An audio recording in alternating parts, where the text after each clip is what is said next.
Hello friends, तो आज के इस लेक्चर में हम पढ़ेंगे चैप्टर 4 के एक और इम्पोर्टेंट कॉन्सेप्ट के बारे में, जिसमें हम आज बात करेंगे नेचर ऑफ फ्रूट्स के बारे में, जो आपके एग्जाम पॉइंट ऑफ व्यू से वेरी वेरी इंपॉर्टेंट टॉपिक है। यहाँ से क्वेश्चन आपके एग्जाम में जरूर पूछा जाएगा, चाहे वो किसी भी टाइप से पूछा जाए। ठीक है, तो नेचर ऑफ फ्रूट्स में हमारे पास टोटल 3 केस बनते हैं। इसमें सबसे पहले हम फर्स्ट केस को डिस्कस कर लेते हैं।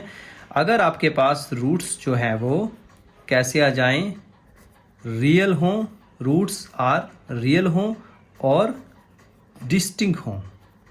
रियल का मतलब है कि वो वैल्यू जो आपके पास सिंपली फ्रैक्शन की फॉर्म में आए, प्लस माइनस में आए, जैसे मर्जी आए, बस उसमें आइटा नहीं होना चाहिए। That is called real value. एक होता है रियल वैल्यू, एक होती है इमेजिनरी वैल्यूज। इमेजिनरी वैल्यूज इसमें नहीं आनी चाहिए, तो सिर्फ एक रियल वैल्यूज आपके पास आनी चाहिए। और डिस्टिंक्ट मतलब रूट्स जो आपके अलग अलग होंगे, दोनों रूट्स सेम नहीं होंगे। जैसे एक वैल्यू 4 हो सकती है, एक 5 हो सकती है। ठीक है, इस टाइप से। तो रूट्स जो है इस केस में हमारे कैसे होने चाहिए, रियल और डिस्टिंक्ट होने चाहिए। तो इस कंडीशन के लिए जो b² माइनस 4ac है वो ग्रेटर देन 0 होना चाहिए। ये कंडीशन आपने बहुत ध्यान से याद रखनी है। ठीक है, बहुत इंपॉर्टेंट है।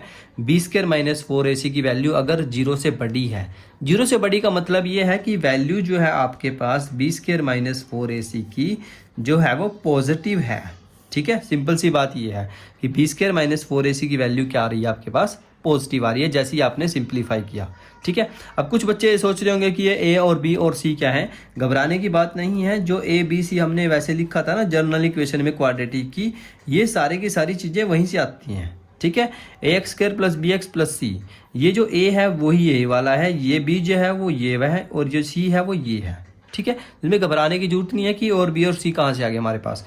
तो आपने सिंपली कंडीशन ध्यान रखनी है, b² माइनस 4ac अगर आपके पास पॉजिटिव है, यानी कि 0 से बड़ा है, तो आपके पास रूट्स जो है वो रियल होंगे और डिस्टिंक्ट होंगे। ठीक है, आइटा की फॉर्म में नहीं होंगे। तो ये आपने कंडीशन ध्यान रखनी है। सेम ऐसे ही हमारे पास दूसरी कंडीशन होती है, अगर b² माइनस 4ac जो है वो 0 के इक्वल आ जाए। ठीक है, ये दूसरी कंडीशन है। अगर b² माइनस 4ac आपने सिंप्लीफाई किया उसको और वह एग्जैक्ट 0 के इक्वल आ गया। ठीक है, तो उस केस में हमारे जो रूट्स हैं, रूट्स हमारे क्या होंगे, रियल होंगे और इक्वल होंगे। ठीक है, रूट्स आर रियल होंगे और दोनों के दोनों रूट्स जो वो सेम होंगे, यानी कि जो तो दोनों 4 आएंगे या -2 आएंगे दोनों के दोनों, या 1/2 आएंगे दोनों के दोनों रूट्स जो वो सेम के सेम रहेंगे। ठीक है, तो इस कंडीशन में जो है b² माइनस 4ac की वैल्यू 0 आएगी। ठीक है, एक लास्ट कंडीशन इसमें हमारे पास आती है, थर्ड कंडीशन।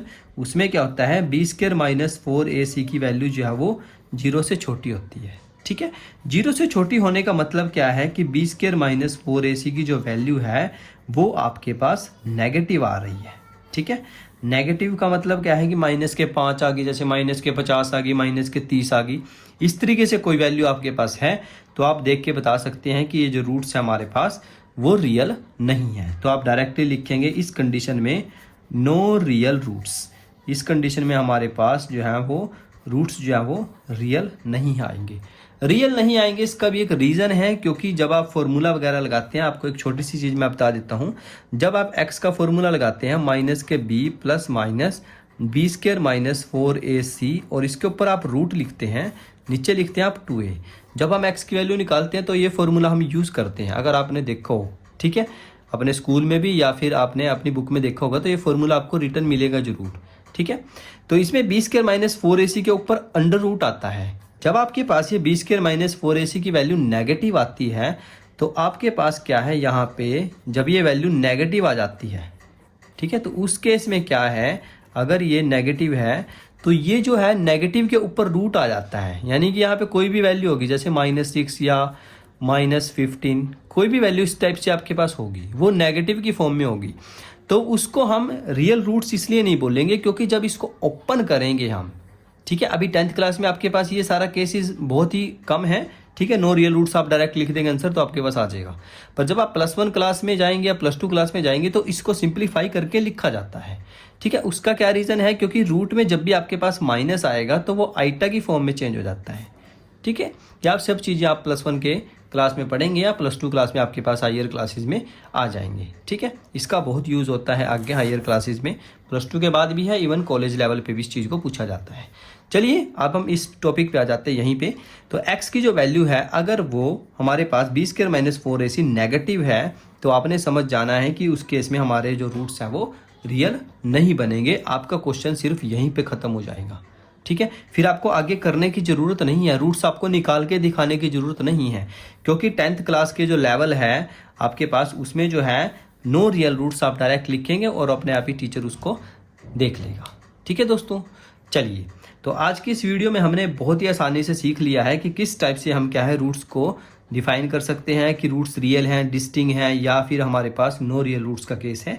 चलिए मैं आपको एक एग्जांपल करके दिखा देता हूँ इससे रिलेटेड, ठीक है। जैसे मेरे पास एक इक्वेशन है 2x² - 4x + 3 = 0, ठीक है। ये एग्जांपल है हमारे पास इसमें एनसीईआरटी की बुक में।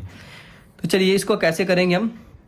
अब देखिए इसको अगर हम कंपेयर करें तो इसमें a हमारे पास कितना है 2 है, b हमारे पास है -4 और c हमारे पास है 3। तो अगर मैं b² - 4ac को सिंप्लीफाई करूं तो b हमारे पास है b² - 4a मेरे पास है 2 और c मेरे पास है 3। ओपन करो इसको, 4 का स्क्वायर 16 माइनस और 4 दूनी 8, 8 × 24, तो 16 में से 24 गए तो मेरे पास आ जाएगा -8। तो -8 आ गया। इसका मतलब क्या है, जो b² - 4ac आपके पास है उसको आप लिखेंगे कैसे, b² - 4ac जो है वो 0 से छोटा है, क्योंकि 8 की वैल्यू तो 0 से छोटी होती है ना। तो इस कंडीशन में जो आपका नेगेटिव आ गया तो आप डायरेक्ट आंसर लिखेंगे नो रियल रूट एग्जिस्ट, ठीक है। नो रियल रूट एग्जिस्ट, इस इक्वेशन के कोई भी रियल रूट एग्जिस्ट नहीं करते। इससे आगे आपको ये सॉल्व नहीं करना है, ठीक है दोस्तों। तो आज की इस वीडियो में इतना ही, तब तक के लिए आप पढ़ाई करते रहिए। All the very best.